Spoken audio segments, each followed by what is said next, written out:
Pep Talk is a free-flowing conversation that occasionally touches on mature subject matter. You've been warned. Enjoy the show.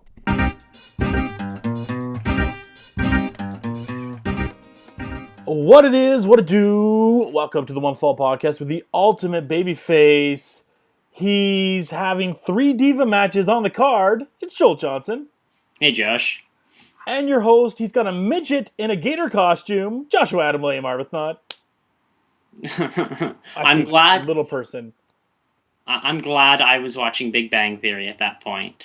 I completely missed that. And it's like, well, I didn't miss much. I came back to see Big Show pull on a Russian flag. It's really awkward because one second you can be watching NXT and see Titus O'Neil as this beast, and the next second you're putting on Raw and he's a joke. It's very confusing if you're a viewer of both programs. Yeah, it definitely. You see Titus as this dominant, physically manhandling Sami Zayn on NXT, which everyone should check out, and then flipping over to Raw where he's paired up with Heath Slater. They have a midget in a gator costume. Little person. Little person. It just, Josh, no. These are the segments that I skip over on Raw now. And that's the least of our worries. We're not going to talk about that. We're talking about the positives. So this is a new segment we're going to do, Joel. We're going to do Give Me 5. So your top 5 positives of Monday Night Raw. We talk about the negatives so much, and we'll bump them here and there. What are 5 things that you did like about this show? Dean Ambrose. Ambrose is number 1. He's definitely, to me, there's some people, and this may be overreacting, jumping the gun, but some people are saying he's like Stone Cold and Brian Pillman put together and then sent out as a wrestler. And you can see some yeah, he's very slow and methodical. So I think he's very different from these quick guys that go crazy and running around. He's very slow. He even slows when he's chasing Seth out there. So I think he's been a big positive. The crowd's getting behind him more and more each day. For the guy that the Shield, the member of the Shield that wasn't supposed to go anywhere, he sure is starting to go places very quickly. Absolutely. I would agree with you on that one. That's definitely one of mine as well. Little CM Punk in there, too. Everyone thought he was going to come out tonight, and he didn't. But he's very entertaining. Punk had these statements when he'd be in the mic, and he could be funny, but not in a John Cena kind of way, where he could admire everything he's kind of doing with the mic. And I felt his presence there. We talked back and forth the text and a little bit on the show last week that, they got to bring Kurt Angle in, they got to bring Batista in, they got to bring back CM Punk. And when you have a guy like that, when you center the show around him in a certain way and make him look like a star, this is some of the positives. Some guys like Daniel Bryan and Roman Reigns and CM Punk being away, is a guy like Dean Ambrose is getting the chance to shine, and that's how it should be. Yeah, and really, with Seth, Roman Reigns out of the picture now for several months, and that's got people very leery and walking on eggshells right now with Roman Reigns. This is a guy that, for all intents and purposes, should not be where he is. He should not be able to throw John Cena out of the ring and beat... He, to me, was the bigger star. There was John Cena, and then there was Dean Ambrose. He got the hot tag tonight. He was on fire. He had some great one-liners. I chuckled a bunch of times with him and Seth. So he's... Yeah, the stuff with him and Seth, and the interview with Renee, and it's kind of funny when you see him and Renee now because of all the rumors out there, but he kind of stole the show just with a few lines he had from behind in the interview there. Yeah, he's definitely... He's positioning himself to be in a spot where, he's not this big, massive athlete, but he's a nutcase, so you could believe him thinking it's a good idea going after Brock Lesnar. Yeah, he was definitely one of the highlights. And he is maybe the main attraction right now for the shows, arguably, Joel. Yeah, a lot of people are getting behind him, and his popularity is just going to grow more and more. As long as they keep booking him the same way, they can't change the course. They got to go nice and slow with him. They can't. I don't see him in any major main events come WrestleMania time. I see him kind of being more of a mid-card guy. But I think if you keep building him, you're going to have a big star in your hands going forward. Another thing I found a positive, so not the match overall, but how they did Nikki and Brie today was probably the best they've done it in ever. Yeah. They led Brie with the handicap match against Eva and Cameron, which Brie did her very best. Good move with the yes chance at the end there. Make her over as a sympathetic baby face. Nikki, another good job at the promo. She's getting better and better at it. Um, and overall, just kind of got you a little excited for that Bella match, and is the best that we've had for anticipation towards it in quite some time. Yeah, I would have to agree with you. They're getting kind of back on pace, and there are rumors, Josh, of them competing in a Hell in a Cell now. Yes. So you might actually get it, which I don't quite agree with, Oh, I'm so but excited. I think that'll be the one reason you tune in to watch the. Absolutely. And I know our Total Diva correspondent Cassandra Jodouin will be looking for that as well, and it better be for the Bella name as well. I don't know. I haven't heard if it's gonna be if the Bella name's on the line, but don't be surprised if it gets thrown in there as well. So it means you get two diva matches at Hell in a Cell. Looks like we're gonna get AJ and Paige again. Yeah, I think Yeah. we're gonna be keep going down that path. Another positive, I liked Hogan's stuff for the cancer stuff. Okay. Obviously, I love the Liberty. That's a big support there. You can say some negative stuff that Hogan still is flubbing some lines here and there, and Alive Mike and him aren't a good combination, but I really like what the WWE does with this breast cancer stuff. It's a lot more sincere than next week when the NFL does it and pretends they care about women. Yeah, and I think WWE's been doing this for about 3 years, and for me, WWE's always been about charity. You look at what they do for Make a Wish. Mm-hmm. Look at Be a Star. They do the stuff. It's not they'll brag about it, but you can see that these guys that go off and do it, the John Cena's, the Mark Henrys, the Miz's, they actually care and they're actually enjoying themselves doing this stuff. So I think it's positive, and you saw Hogan was enjoying himself out there. So Number four was Joey Mercury and Jamie Noble, the new Briscoe and Patterson of the PG era. yeah, they are Briscoe and Patterson. They're going out there constantly. This is the most screen time I think Joey Mercury's gotten since being part of the Straight Edge Society with CM Punk. I love Jamie Noble. I loved him when we went back and reviewed the SmackDown with him and Nydia. I've always liked him, and he's funny, just with a little mustard line and asking for the sledgehammer. Jamie Noble is good TV. Oh yeah, and I think the best line from there is, "Hey, they sent out the cruiserweight division, and Yeah. Jamie Noble held the cruiserweight title." So Yeah. it's nice. It was a nice callback. And then number five, good progression with Mark Henry and Bo Dallas. Like that they did the upset there, and also half a point for building up Luke Harper. But at the same time, I don't know what they're doing with the Wyatts. That whole direction seems really lost. Also, kind of bumps Cesaro, but I think one of the crazy thing was I don't know what they're doing with the Wyatts. Yeah, that to me was a big thing. But Josh, I told you I had some rumors. Yeah, so let's bring on the rumors. All right, I gotta get my notes out.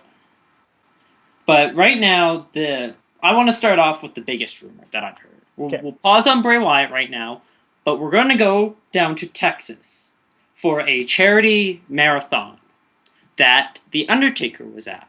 And fans got to interact with The Undertaker, and they were talking with him. One of the things that he had admitted was he doesn't remember much of the Brock Lesnar match Yeah, because of the concussion. Yeah. But he was telling fans that there is a very strong possibility that he will be at WrestleMania 31 competing. Against. Don't know who. I would assume Sting. That would be the only logical choice right now for The Undertaker. I do not want to see Undertaker and Cena. There's no purpose to it. It doesn't help anyone. But I think if you give the fans Sting versus The Undertaker, you give the two guys that did not leave their respective companies, no matter what happened, I think it'd be a nice farewell for both of them. And I think you're absolutely right, and we see Undertaker in a match, and we may see him in another match, just depending on how healthy he is. And apparently he was in the side of a WrestleMania 31 bus as well, so. He's positioning himself. It just appears that they're positioning to have the Undertaker go again. And I can't see him facing anybody other than Sting. Maybe Cena, but I think we're safe to say Sting.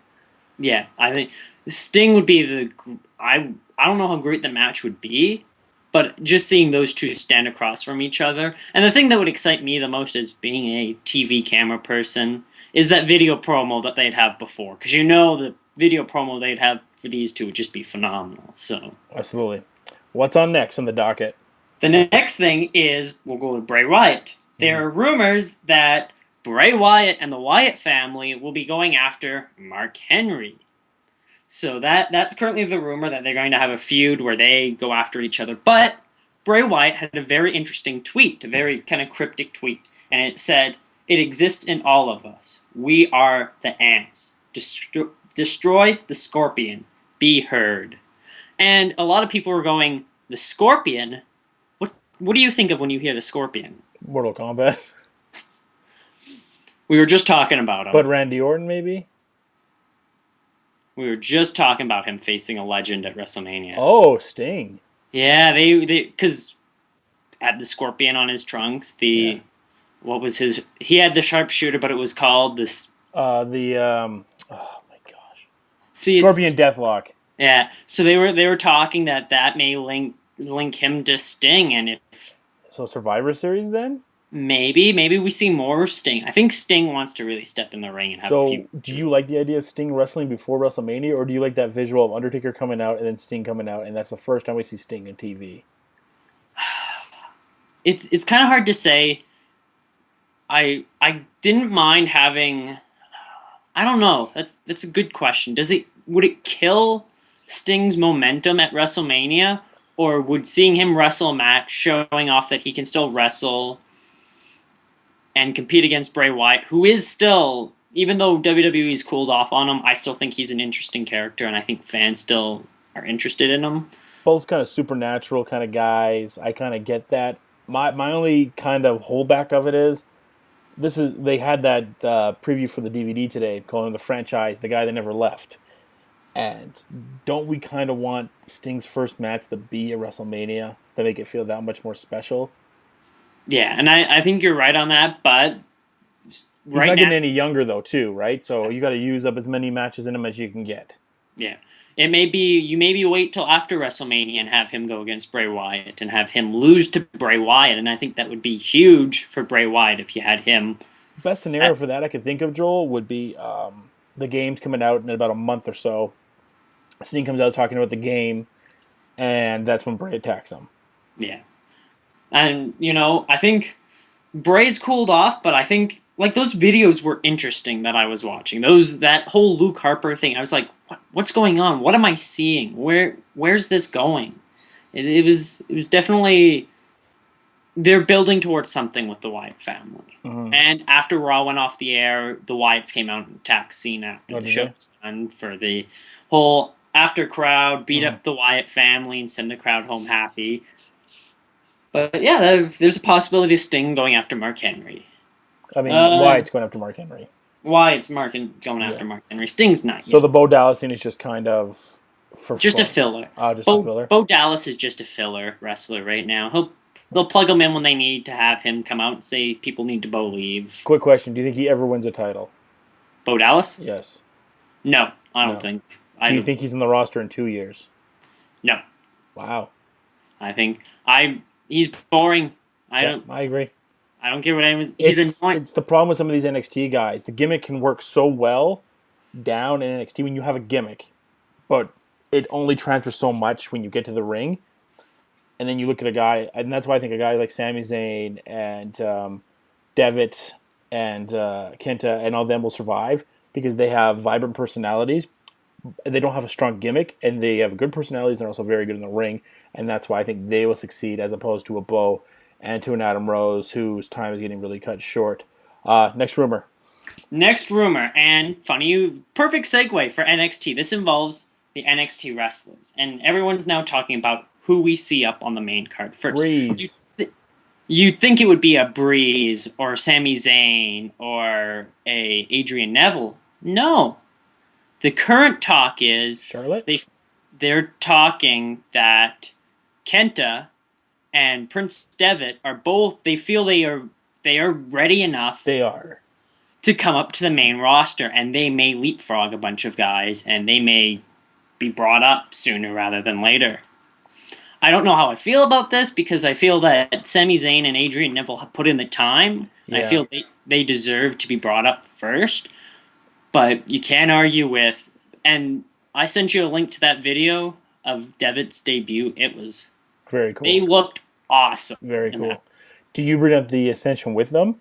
Is that part of the rumor, or is the Ascension still staying down there? No, the only rumor was Devitt and Kenta. Going after Golden Stardust, or are they going to be singles?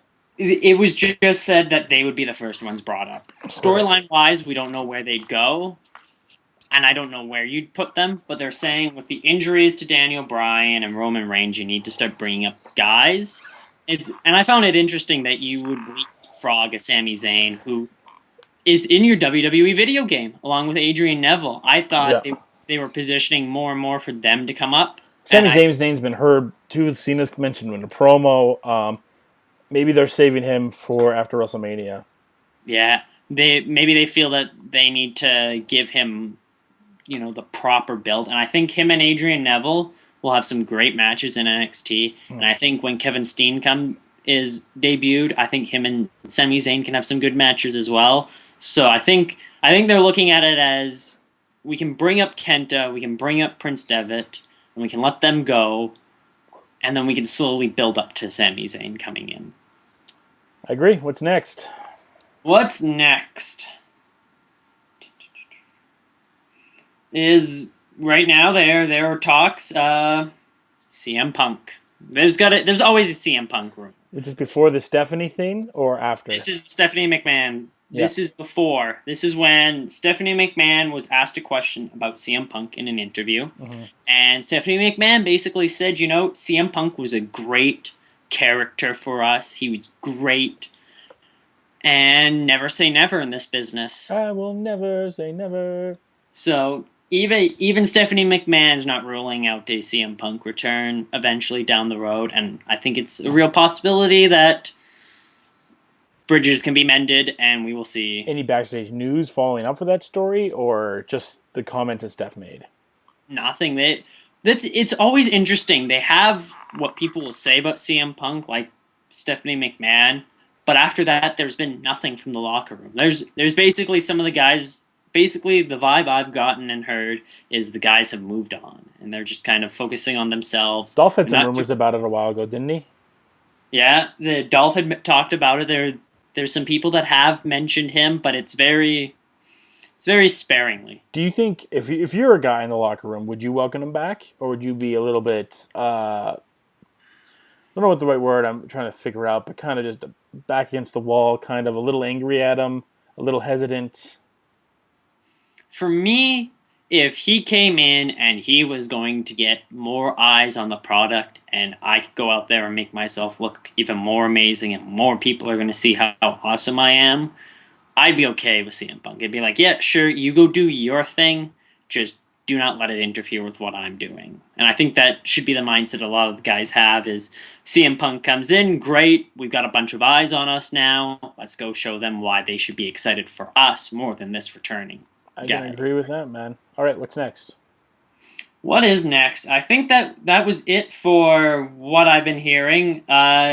Jeff Jarrett's Global Force Wrestling is planning a pay-per-view in January, and Best of luck, Jeff. Yeah, he's actually. This was interesting. I didn't quite understand what was going on. I had kind of read it a few times, but apparently he's taking a promotion from Japan. Label it, if I can get the link to open up. It is New Japan Pro Wrestling annual. It's the annual Tokyo Dome event.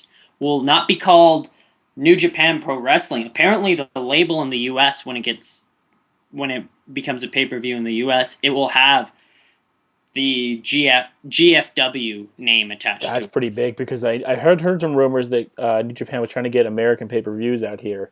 And if Jeff's going to be attached to that, and with the buzz that New Japan has, and it has guys that people are familiar with, like a Shelton Benjamin and a D.H. Smith, Lance Hoyt to a lesser degree, but they have guys that people are familiar with. So if Jeff can do that, that's a big step. Yeah.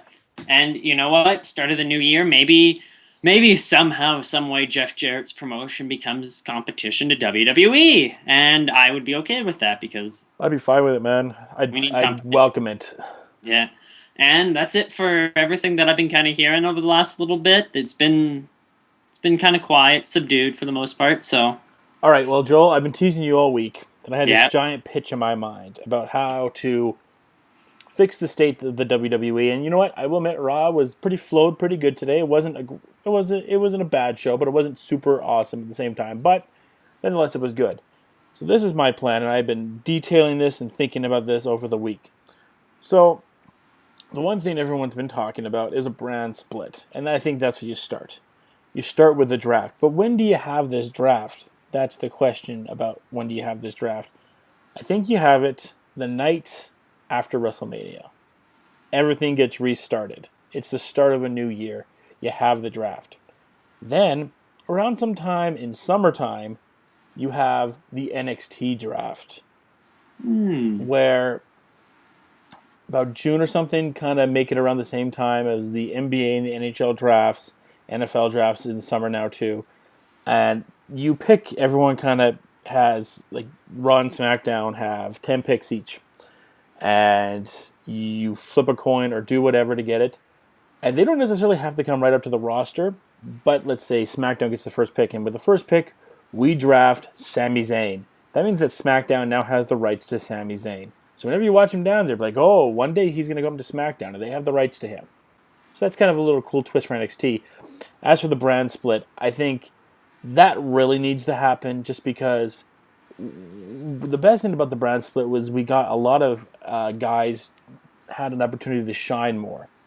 And now everything's so diluted. It'd be a lot nicer if Cesaro could be in one brand, other guys could be another brand, because then Cesaro may be the top guy of the other brand, right?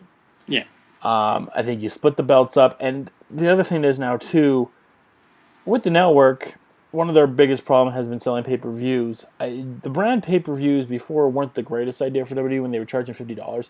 But now with the network, having separate brand pay-per-views, I think, can really work to the benefit of the company, especially if you can build up these shows. And if you make them separate entities, that's just going to be the best. I remember back when SmackDown was really strong at a time when they had Jeff and CM Punk and Ray and Jericho. It was like turning into SmackDown every single week. It's like, I can't wait till SmackDown because that is the show. yeah, And you don't really get that anymore. I haven't watched SmackDown, I think, in almost 7 to 8 months, and I've never felt like I've missed anything.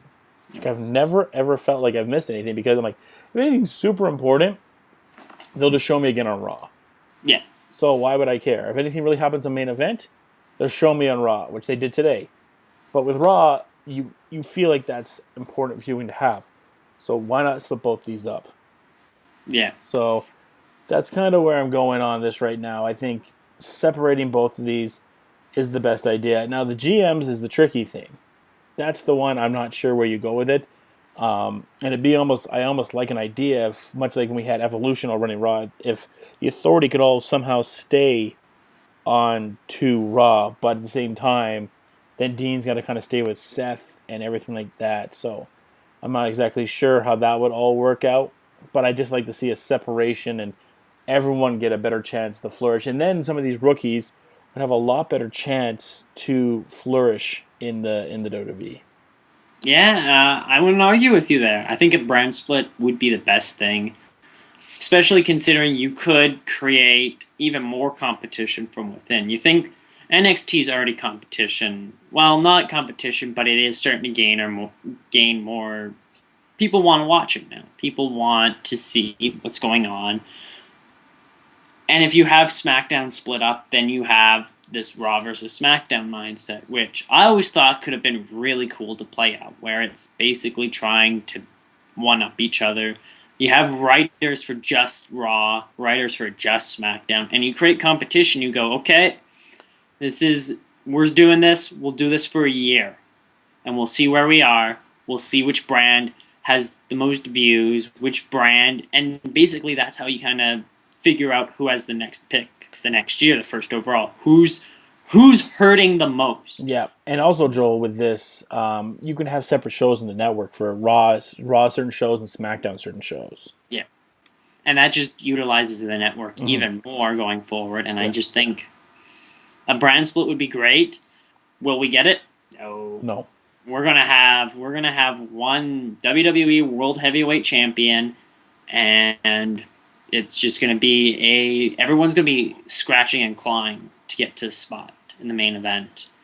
And some guys are gonna get lost. I think there's gonna be a few guys that we thought were gonna be able to get over. Who knows? Maybe Kenta and Prince Devitt flounder. I really hope not, but that's my biggest concern, because you were talking to me. It's like, I can't wait till Sammy and Kenta and Devitt all come up, and then it's just like, well, Joel, I'm excited just as much as you are, but what happens when the roster is 100% healthy, for example? yeah, Like, is everyone going to be sorted out, and then who loses jobs? Like, there's a rumor now that the Xavier Woods, Big E, and Kofi have been going by the name Speed Force on the house shows, and they have been a stable. Speed Force. Speed Force. Really stupid name, I know. Yeah, there's too many bodies. There's a lot of dead weight, I guess you could say. But if you had Speed Force just as a separate stable on SmackDown, they could be great. But when they're on Raw, you can't take them as seriously. I mean, look at who was missing from Raw tonight, because they just probably couldn't fit them in. There was no Usos. Yeah. There was no Jack Swagger. There's no... There's a lot of guys that you would expect to be in the show that just weren't there. Yeah. And then Randy Orton, we've been hearing for a while, is really getting really grumpy. And really... Grumpy Randy. And he's getting banged up. He's injured. Cena has a whole bunch of injuries that he's not been taken care of. And apparently, from what I've heard from Meltzer and a few other people, he's been told that he needs to get some stuff checked before it gets worse. And he can't, because he has to put the show on his back with Bryan out and with Punk leaving and now with Reigns out. He just says, I can't leave, because if he does leave, as much as we hate John Cena, then that show is going to be really struggling. Yeah. You know, if Cena was to leave, say Cena had to have surgery, say tomorrow he had to have emergency surgery on something, God forbid. Does that, at the same time, it hurts them, but doesn't it create the opportunity where, okay, as a locker room, we need to come together? You would hope so. You would hope so, man. You would think that, and it would also mean that they'd have to bring up some NXT guys, like right away, to go, okay, we're short, we need you guys to help us. And it just causes everyone to who's the number one babyface if Cena is out, Josh? Who do you think? Ambrose. Are we saying everyone's healthy? Or are we just saying right now? Saying right now. Ambrose. If everyone's healthy, it's obviously Bryan. But healthy, it's probably Ambrose. And then I don't know who number 2 is. Is it Mark Henry? Is it Big Show? Yeah. Who's number 2? You'd have to think it would, by default, would go to the Intercontinental Champion, Dolph Ziggler. Yes, yeah. But, they need... I hope Triple H's vision of NXT, because I think Triple H's vision of NXT is developing guys enough that they can slot into the roster and start... It's just like the Flames right now. The Calgary Flames have a nice mix of veterans and young guys, but the young guys are pushing for the veteran spot. And you know what? 5 years ago, I don't think a lot of rookies would have had a shot. Now, everyone's job's up. Kind of like with the Flames. The Flames never had a lottery pick ever until the last 3 years, which is pretty impressive. But the WWE never really had a super lottery pick to be able to pick and go to the Indies really much. I mean, that when they did pick them in the Indies, it was Punk and Bryan, and they were more just to make people shut up. They were never, these are the best guys to take, we're going to take them, much like Hunter did with Devitt and Kenta and Sting. Laurinaitis just picked up Bryan and CM Punk because people on the Indies kept on talking about them. He's like, we'll bring them in and show them they can't work in our system, and then we can cut them and say, well, they just didn't work out. Much like to happen with Joe and Kazarian and AJ in the company there. There's a lot of really bad mindsets right now where there's a lot of this old thought process that just doesn't work anymore. It's not working. I think we could sit here and we could have a whole episode about what we would do, but at the end of the day, we're not in a spot to even see what that's like. I guarantee you, backstage at Monday Night Raw is like almost stroke inducing because of how stressful it is, especially with how many rewrites these guys have to do. It just feels like it's starting to become a WCW where the wheels are kind of starting to fall off and organization is no longer key in WWE. It's, well, we're going to throw this together tonight. You bring up organization, and what we saw with Brock today and Heyman was just lazy booking. And it was lazy booking, and it defined everything. It's like, well, obviously they still don't know what they're doing with Brock. So we're just going to have Heyman come out, and we're going to have him talk. But he's never, all he's going to say is Brock is angry. And it's just going to kind of just push away now. They're not even going to say there's no title rematch. They're just going to be like, well, John Cena's angry at Seth Rollins, so he needs to smash him. There's no emphasis on the title whatsoever. And yeah, Brock's dates have a lot to do with that.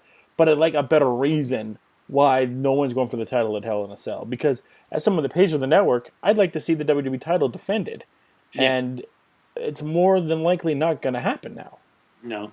It just seems like part of me likes Brock Lesnar having the title and having some prestige to it and not playing hot potato with the title every couple months. But at the same time, I would much rather have had Seth Rollins have the belt right now. It would have made him basically a bigger heel. And that's one of the positives from this Raw was Seth Rollins again he to me is the number one heel. It's not Orton, it's not Kane, it's Seth Rollins. And that's... He's doing a great job of being a chicken shit heel. He's done a great job of it. Like, whenever I see Rusev or any of the big guys do the chicken shit heel stuff, it's kind of annoying to me. Yeah. But Seth has done a great job being the chicken heel. Yeah, and it was hilarious when he opened up the briefcase and Kablamo. and like I laughed at that because it's like, Seth Rollins got what was coming to him. And that's one of those moments that is corny as hell, but you have some fun with it and you remember that was a fun moment in wrestling. Yeah, and really it is just about... For the most part, it is wrestling's supposed to be fun, and you're supposed to be. It's almost an escape. It's not life or death if your favorite wrestler doesn't win the world heavyweight title in 6 months. But on the flip side, you gotta start going back to the way things used to be. You gotta get rid of these power struggles backstage. They need to go because they're hurting the product. Because you have too many chefs in this kitchen, and all these chefs are like, well, I know how to do it. No, I know how to do it. Yeah, apparently Cena and Orton threw a temper tantrum backstage after Raw. Did you hear about that? No, I hadn't. What? Yeah, there's some rumors that Cena and Orton went backstage and like, what the hell is going on with the show? It's an absolute piece of shit, more or less. It's sloppy. What direction are we going in? Because that was a terrible show. Wow. So even the talent's seeing it. So now... You know what? Maybe it's time where Vince McMahon steps down. As much as it'll never happen, or he has to go back on TV because there was a rumor last year that he was going to be on TV. I think we need an authority figure to the authority, to be honest. And sometimes that can I almost regret saying it because I feel that there's too many characters on it and it dilutes the product. But we don't really have anyone really against the authority, except for the flavor of the week. And right now, it's Cena and Ambrose. But there's no other authority figure to combat them. I mean, back in the day, against the corporation, Linda would come in and say stuff here and there. There's no one to really combat the authority. It's a mess right now. And we see it, we feel it. Hopefully by WrestleMania time, they figure everything out. But I just feel like the last little bit has just shown that the people in charge are out of touch with what we want as fans. And not saying that we're right, because oftentimes if you give the fans something that they wouldn't... It's just like Apple. They would think about what they want, but not what they were saying, if that makes any sense. They give people these fat phones that are just terrible. Yeah, this is Steve Jobs' era. This isn't Apple. But what they would say is they would think about what people want down the line, not what they're asking for, but what they want down the line. And I think WWE needs to have that same mindset of going, fans are asking for this, but if we do this, they get that, but they get all these other things as well, and they're going to be even more happy. There just seemed to be. I remember when WWE was smart booking, the titles meant something.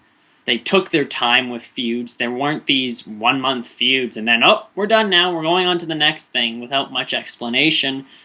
They would have feuds. They'd have the blow off. You'd know, okay, these guys are done. Let's move on. This guy's going to move on to here, and this guy's going to move on over there. And honestly, they wouldn't blow all these pay-per-view quality matches on Monday Night Raw. And we have Rusev and Big Show next week as a prime example. I mean, for a bit, did you think that Nikki was going to face Brie tonight? Yeah. And I was like, what are you doing? It just seemed they're just. So, really quick here, instead of us getting super negative like we always seem to do, quick before we run out of here because I'm getting tired and we're near the end of the show here. What are the 3 matches you think we can book right now? Book right now for Monday Night Raw next week? No, for Hell in a Cell. For Hell in a Cell, I think what you will see. I've heard this rumor of something about Ambrose and Cena facing each other, and the winner gets Seth Rollins. I keep on hearing that, and the loser gets Randy Orton. Yeah, I think you see something like that, which is kind of weird. It's kind of dumb. So I think you'll see that, and I think you'll see Seth and Dean in Hell in a Cell finally, because they have to wrap up that feud. And they can't just. Or Cena get another chance at Brock, or what are we doing with John? Like, what's John doing? John will fight Randy Orton. Oh no, not again! For the millionth time on pay-per-view, but we'll get Dean and Seth, which I will tune in to watch in Hell in a Cell. We're going to see Nikki and Brie fight in Hell in a Cell. That will save you. That will get you on. I'm so excited for that. I think we'll see Cesaro versus Dolph. No Miz? I think the Miz is going to kind of move on To the ghost of the WWE? Yeah. I think he'll move on to that Not one. Not just because he's pale, because I constantly forget Sheamus is the U.S. champion and that he's on the WWE roster. Like, honestly, whenever Sheamus... What happened, Joel? What happened?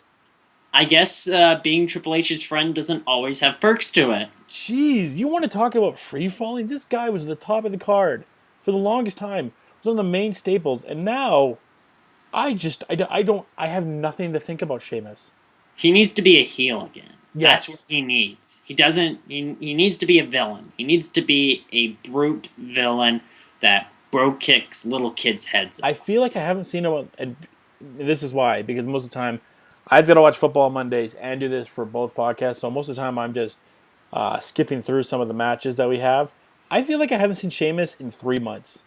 Oh, yeah. I was watching Damien Sandow fought him tonight. Yeah. And that was an all right match. Let me guess, it ended with a bro kick. Yeah. Yeah.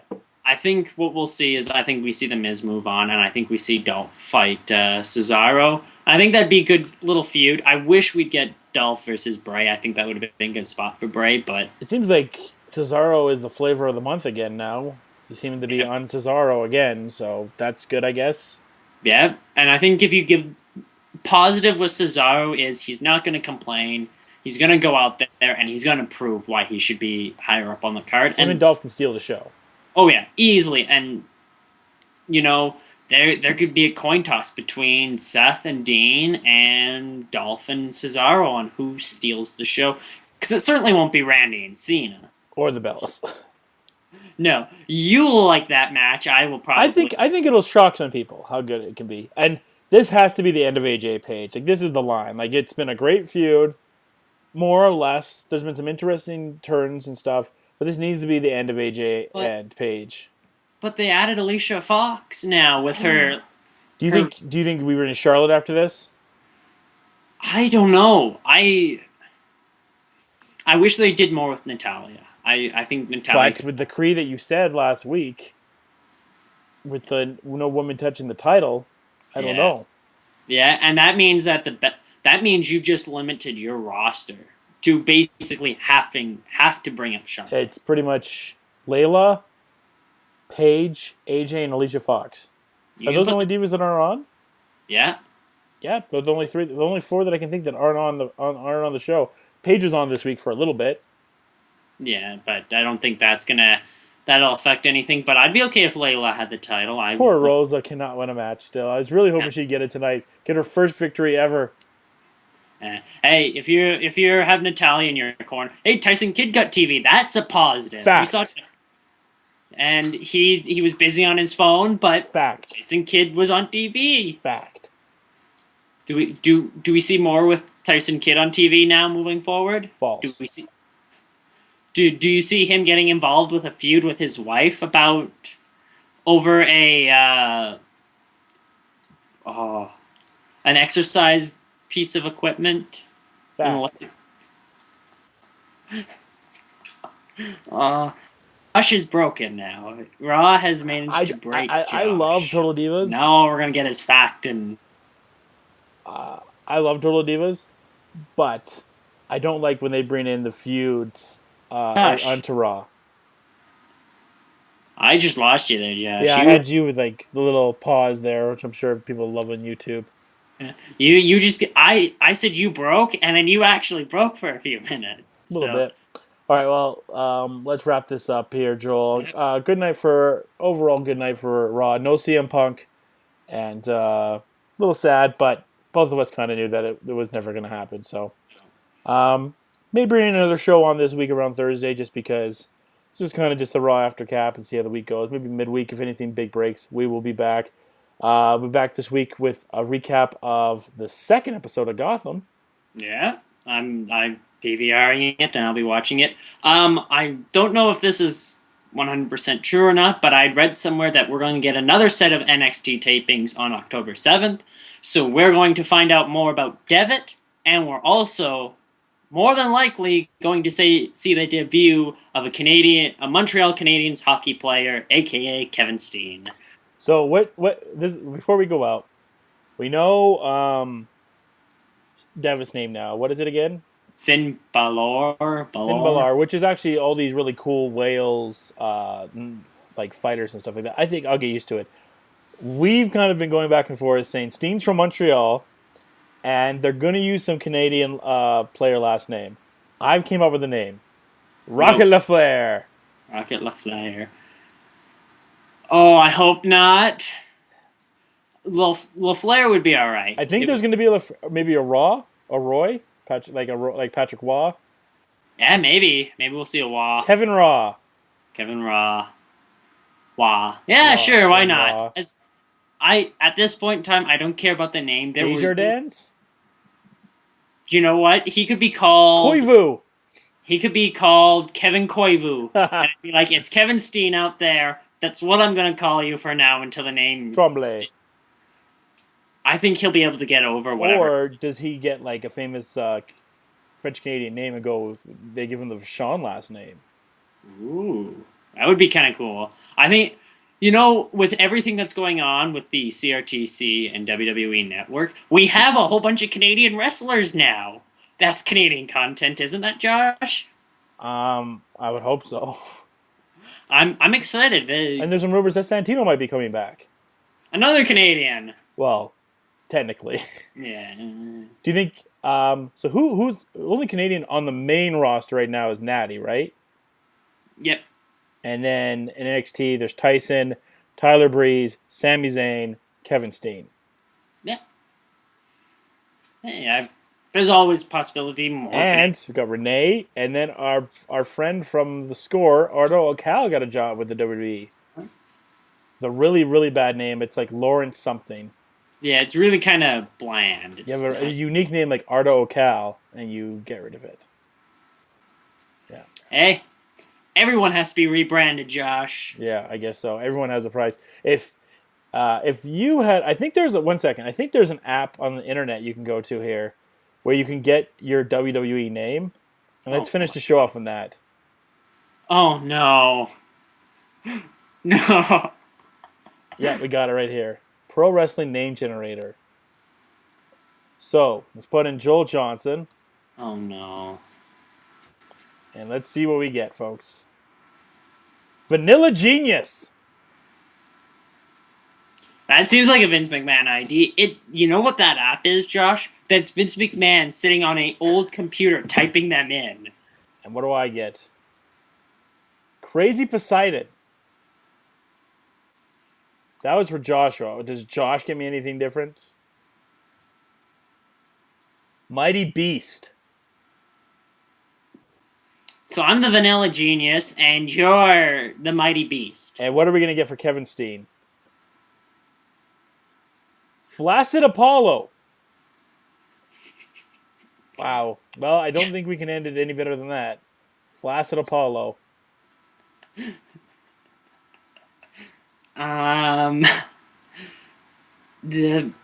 It's always possible. Flaccid Apollo.